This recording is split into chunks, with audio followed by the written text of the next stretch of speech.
চাওক ইণ্ডিয়া টিমক লৈ of course বায়েষ্ট answer এটা থাকে যে বিচাৰোঁ ইণ্ডিয়ান টিম জিকক, কিন্তু মই আগতো এইটো কৈছোঁ যে মই ৱৰ্ল্ড কাপটো এইবাৰ ইমান চাই থকা নাই, কিন্তু মই আশা কৰোঁ যে আমি ভাল ক্ৰিকেট খেলোঁ।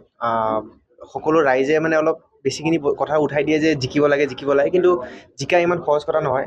মই বুজি পাওঁ যে ইণ্ডিয়া বহুত ভাল টিম এটা, কিন্তু মই বিচাৰি আছোঁ যে ইহঁতে ভাল ক্ৰিকেট খেলক।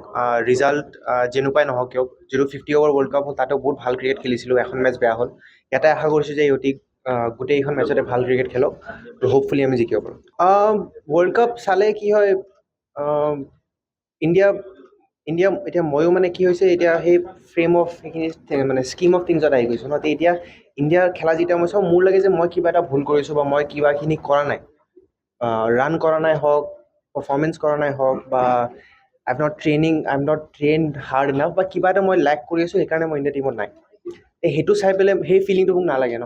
সেইটো ফিলিং এভইড কৰাতকৈ মই গৈ পেলাই নেটত প্ৰেক্টিচ কৰোঁ। বাট যেতিয়া ইণ্ডিয়াৰ মেটচ চলিছে মই শুই আছোঁ, ইণ্ডিয়া মেটচ শেষ হ'লে শুই উঠি পেলাই ৰাতিপুৱা জিমত গৈ আছোঁ। আই থিংক সেই ফিলিংটো আহে, সেইকাৰণে মই কৈছোঁ যে নাই, খেলাটো চাম কিয়, যেতিয়া খেলিম নিজকে চাই ল'ম।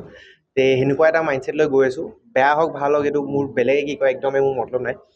মই সেইটো বস্তু সেনেকৈ ভাবি আছোঁ যে যেতিয়া মই সিহঁতৰ খেলা চাওঁ, মোৰ লাগে কিবা এটা মই লাইক কৰিছোঁ। সেইটো বস্তু মই কৰিব বিচৰা নাই, সেইকাৰণে এতিয়া প্ৰেক্টিচ কৰিছোঁ।